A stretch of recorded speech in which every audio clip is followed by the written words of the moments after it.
Hello friends, आज हम start करने जा रहे हैं एडोब फोटोशॉप।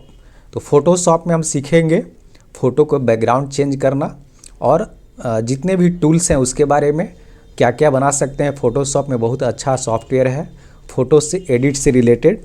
तो आइए हम स्टार्ट करते हैं फोटोशॉप। तो फोटोशॉप स्टार्ट करने के लिए आप सर्च में भी जा के स्टार्ट कर सकते हैं फोटोशॉप लिख के। इस तरह से आपके पास आ जाएगा। अगर लोड हुआ है एडोब फोटोशॉप 7.0 मेरे पास है।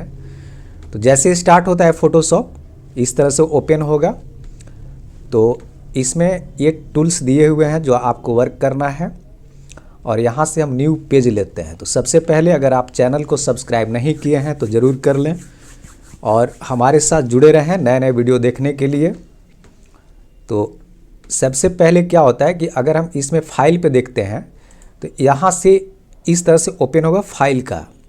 तो न्यू पेज लेना है तो इसका कुछ शॉर्टकट्स की होते हैं। कंट्रोल एन से भी न्यू पेज आ जाएगा। ओपन करना है तो कंट्रोल ओ। ये सब कुछ शॉर्टकट्स की दिए हुए हैं। Browser shift control O, open edge alt control O. Open recent में आपने जो वर्क किया है वो सब दिखेगा। तो ये सब आपके पास है। तो इस तरह से आपके पास अगर पेज खुलता है और आपको न्यू पेज लेना है तो न्यू पेज लेने के लिए फाइल पे जा कर के न्यू से क्लिक करेंगे न्यू। तो इस तरह से आपके पास पेज का अलाइनमेंट का सब आता है कि क्या क्या साइज का आप पेज ले सकते हैं। तो यहाँ पे कस्टम जो दिया हुआ है यहाँ फाइल नेम के लिए है और एक कस्टम है। तो कस्टम में इतना सारा डॉक्यूमेंट का page size A4 A3 letter size इतने सारे दिए हुए हैं जो ऑलरेडी पहले से इसमें है।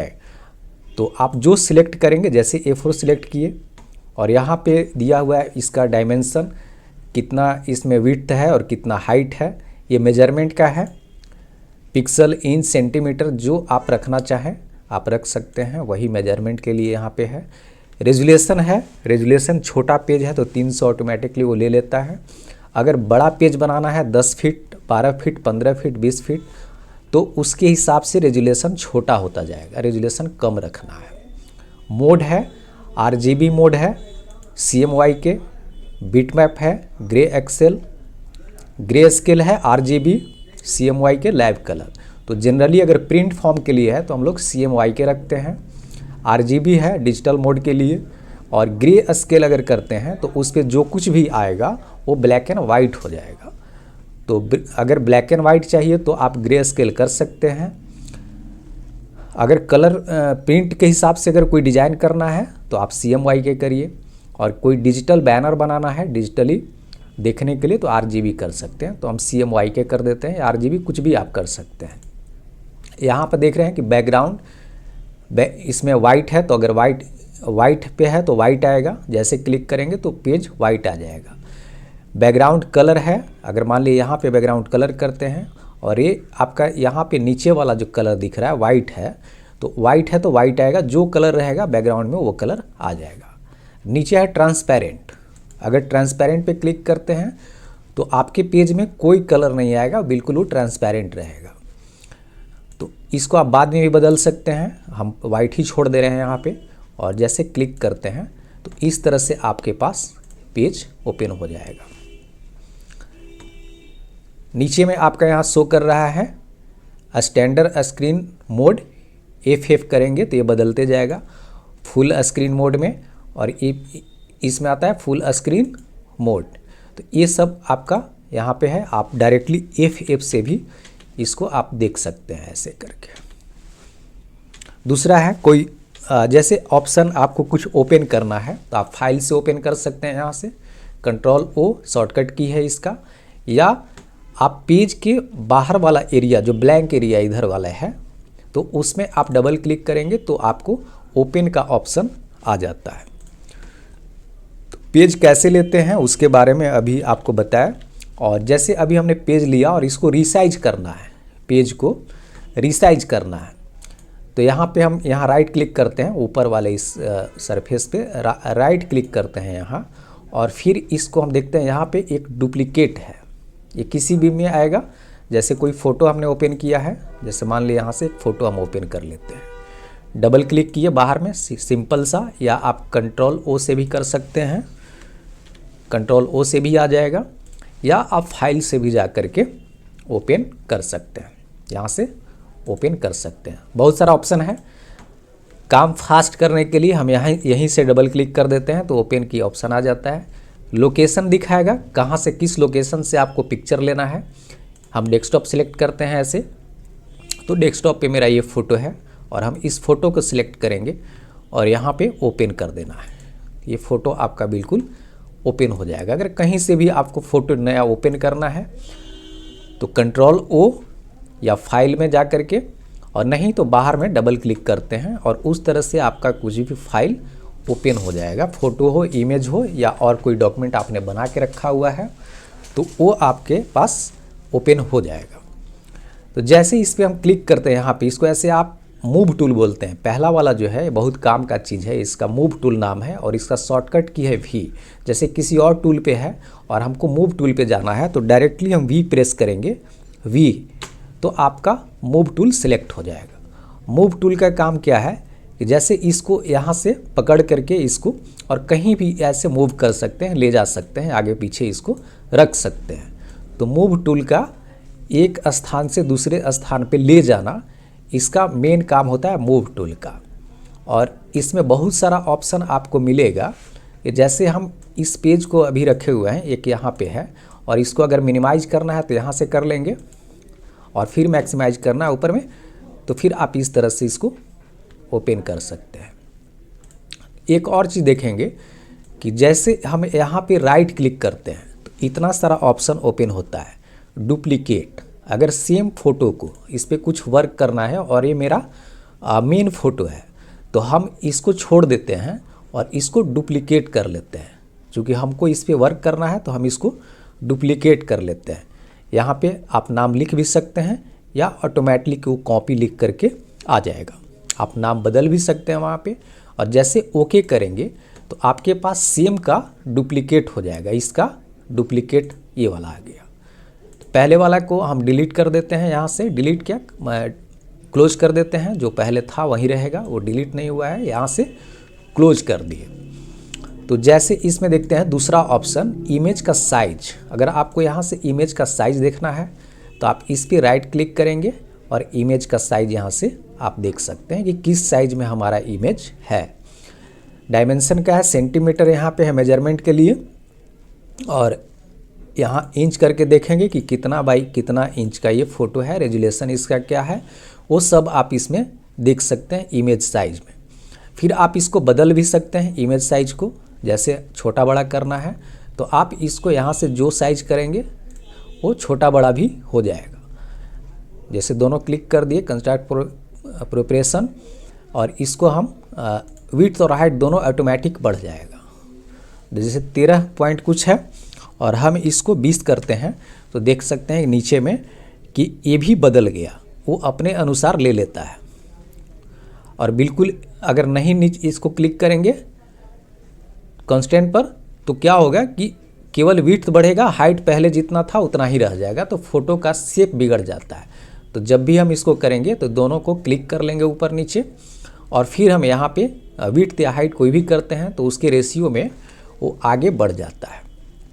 और फिर आप ओके करेंगे तो इसका साइज पहले से अब बड़ा हो गया। तो इस तरह से आपको मिलता है यहाँ पे डुप्लीकेट का ऑप्शन, इमेज साइज का, और फिर कन्वेंस साइज। किसी एक तरफ अगर आपको बढ़ाना है घटाना है तो उस तरह से आप किस तरफ पेज को थोड़ा और बड़ा करना चाहते हैं तो उसके लिए ऑप्शन आता है कन्वेंस साइज का। तो आप बिल्कुल समझ गए होंगे इस चीज़ को। उसी तरह सेम चीज़ है, हम F8 से स्क्रीन मोड को चेंज कर लेते हैं यहाँ पे, और उसी तरह से आपने जो पेज लिया था उसमें भी है कि आप इसको भी इसी तरह से डुप्लीकेट या इमेज साइज को चेंज कर सकते हैं। जैसे यहाँ डुप्लीकेट करना है तो 2 हो जाएगा, जितना डुप्लीकेट करते जाएंगे उतना पेज आपके पास अलग अलग आते जाएगा।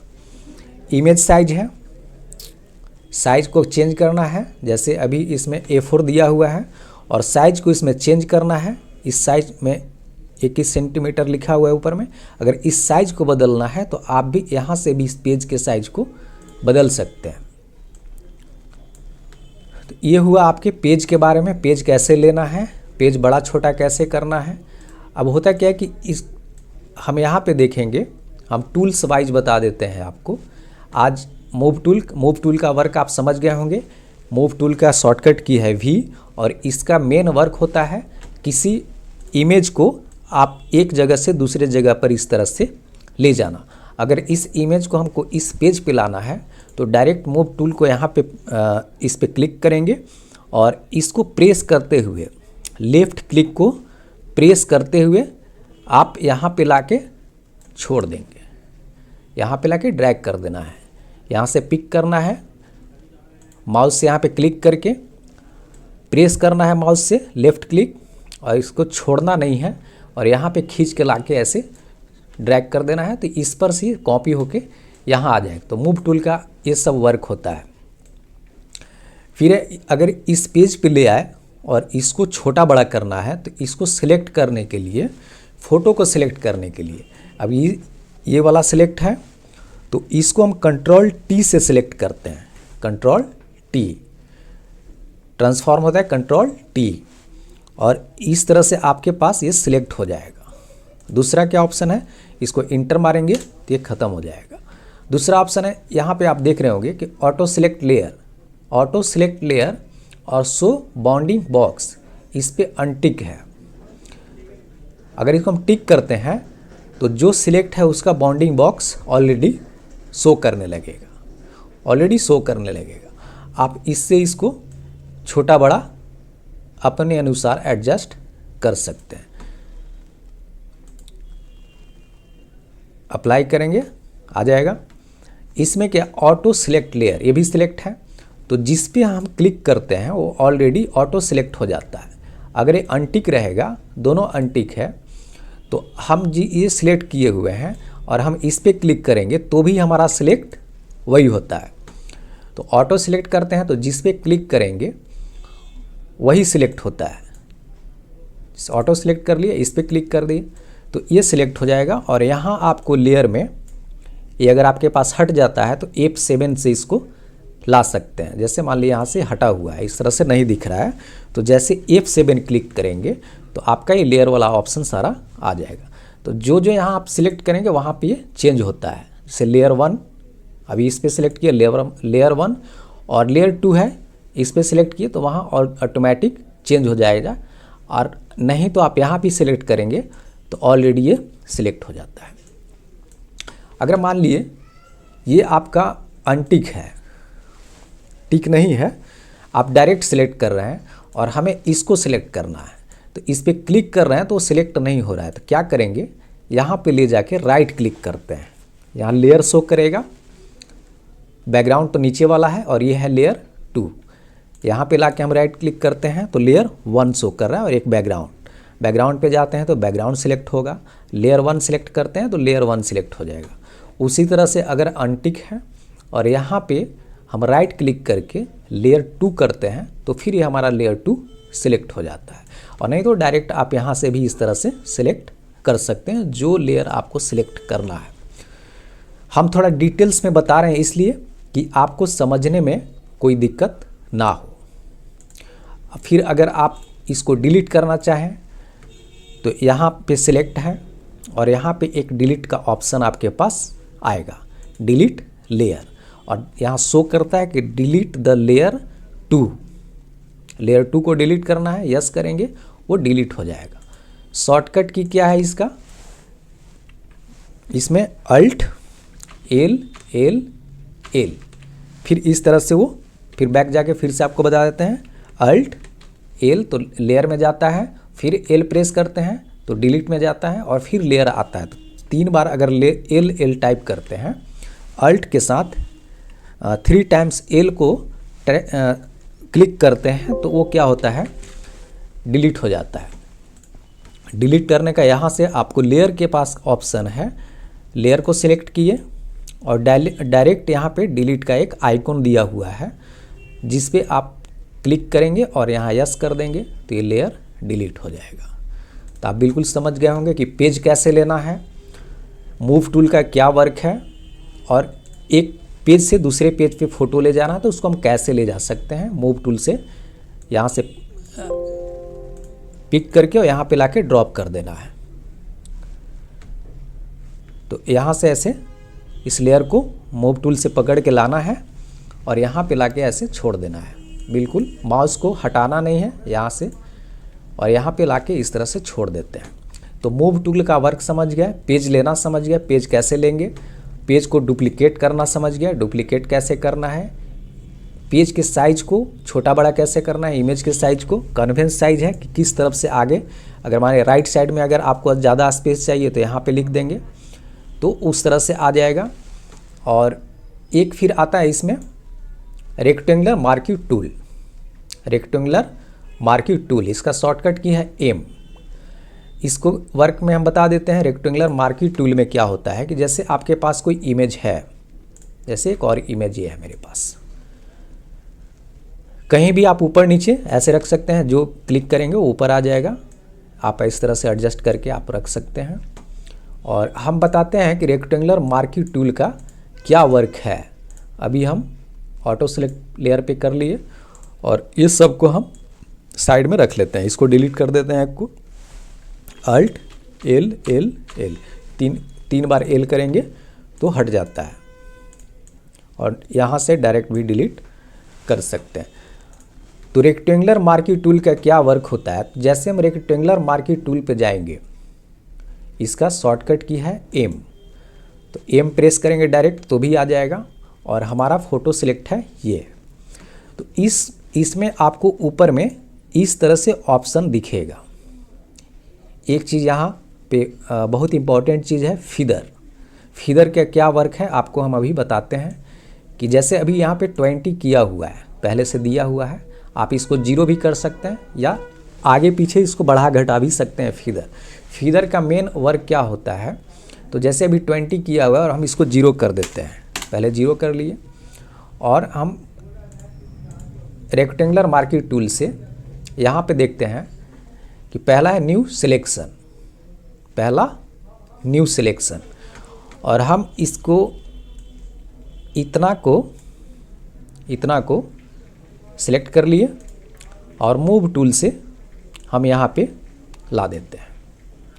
मूव टूल से यहाँ पे ला देते हैं, कंट्रोल टी से इसको सिलेक्ट किए और शिफ्ट और अल्ट प्रेस करके, शिफ्ट और अल्ट दोनों प्रेस करके अगर इस तरह से करेंगे तो चारों साइड से छोटा होगा, और इंटर प्रेस करते हैं तो प्रोसेस ख़त्म हो जाता है। फिर यहाँ पे हम रख देते हैं। ध्यान यहाँ ये देना है कि जैसे यहाँ पे हम 0 फीदर रखे थे, हम फिर इस पे आते हैं और यहाँ इसको हम 50 कर लेते हैं, 50 या 40 जितना आपको रखना है, 40, 50, 30। फीदर का क्या मतलब आएगा हम वो आपको बता देते हैं। जैसे हम सिलेक्शन है और सिलेक्शन को हटाने के लिए कंट्रोल डी का इस्तेमाल करते हैं, तो जो पहले से सिलेक्शन था वो हट जाता है। और अब हम दोबारा सिलेक्शन लेते हैं जो फीदर के साथ, 40 यहाँ फीदर दिया है 40 पिक्सल, और 40 फीदर के साथ हम सेम चीज़ सिलेक्शन लेते हैं और फिर मूव टूल से हम इसको यहाँ लाते हैं। तो अब आप देखेंगे कि ये बिल्कुल शार्प नहीं हुआ। इसको कंट्रोल टी से थोड़ा सा हम छोटा करके आपको दिखाते हैं। दोनों में अंतर क्या है, जितना हम अधिक फीदर देंगे उतना इसके जो कट एरिया होगा वो शार्पनेस नहीं, इसके जैसा शार्प नहीं होगा। थोड़ा हम बड़ा करके कंट्रोल प्लस से ऐसे जूम होता है, कंट्रोल माइनस से zoom out, zoom in zoom out. और ये जो है आपके पास है, इसको नीचे ऐसे स्क्रॉल से भी कर सकते हैं, या हैंड टूल है यहाँ उससे भी आप नीचे ला सकते हैं। स्पेस वाला जो बटन होता है उससे आप ला सकते हैं। स्पेस वाला बटन प्रेस करेंगे तो हैंड टूल आ जाएगा और उससे आप स्क्रीन को इस तरह से आप देख सकते हैं। तो यहाँ पे देखेंगे कि दोनों में फीदर और बिल्कुल 0 फीदर था, जिसमें फीदर नहीं था, तो दोनों के कट्स एरिया में क्या अंतर है। तो ये चारों तरफ से ट्रांसपेरेंसी दिया हुआ है बैकग्राउंड के साथ, और ये बिल्कुल शार्प कटिंग है। तो अगर आपको फ़ोटो को इस तरह से कट करना हो तो आप फीदर दे करके तब काट सकते हैं इसको। और फिर हम F से करेंगे तो इसका स्क्रीन मोड चेंज हो जाता है। F कंट्रोल प्लस से करेंगे जूम, और कंट्रोल 0, 2-3 चीज़ें हैं इसमें। कंट्रोल माइनस से जूम आउट होता है, कंट्रोल प्लस से जूम इन बड़ा होते जाएगा, और कितना भी बड़ा है कंट्रोल 0 करेंगे तो बिल्कुल फिट ऑन अ स्क्रीन, पूरे फिट में स्क्रीन में वो फिट आ जाएगा। Fit on a screen control 0। कुछ शॉर्टकट की है मैं आपको बता दूंगा। और यहाँ पे देखते हैं कि अब इसको कंट्रोल D से सिलेक्शन को हटा लेते हैं, तो दोनों में आप देख सकते हैं कि इसमें क्या किस तरह से फीदर का वर्क होता है। और आगे इसमें और भी वर्क है, ऐड टू सिलेक्शन का है। यहाँ पे ऐड टू सिलेक्शन कैसे करेंगे, न्यू सिलेक्शन था पहला, और दूसरा है ऐड टू सिलेक्शन, तीसरा है सब्सट्रैक्ट फ्रॉम सिलेक्शन। और ये सबका यूज क्या है हम आपको अगले वीडियो में बताएंगे, और आसानी से बिल्कुल समझ सकते हैं फ़ोटो के कितना वर्क कर सकते हैं हम लोग। फ़ोटो से रिलेटेड फ़ोटो का बैकग्राउंड हटाना, पहले टूल्स के बारे में हम लोग समझ लेंगे, उसके बाद इस पे बहुत सारा वर्क कर सकते हैं। कोलाज बनाना, बैनर डिजाइन करना, बहुत सारा वर्क होता है। फ़ोटो को बैकग्राउंड चेंज करना, दूसरा बैकग्राउंड डालना। तो आज के वीडियो में इतना ही। अगर आप चैनल को सब्सक्राइब नहीं किए हैं तो कर लीजिए। नेक्स्ट वीडियो में आपको बताऊंगा इसके आगे टूल्स के बारे में। सिलेक्शन में ही अभी बहुत सारा वर्क है जो हम आपको बताएंगे, और जितने भी ये सारे टूल्स हैं उसके बारे में। धन्यवाद।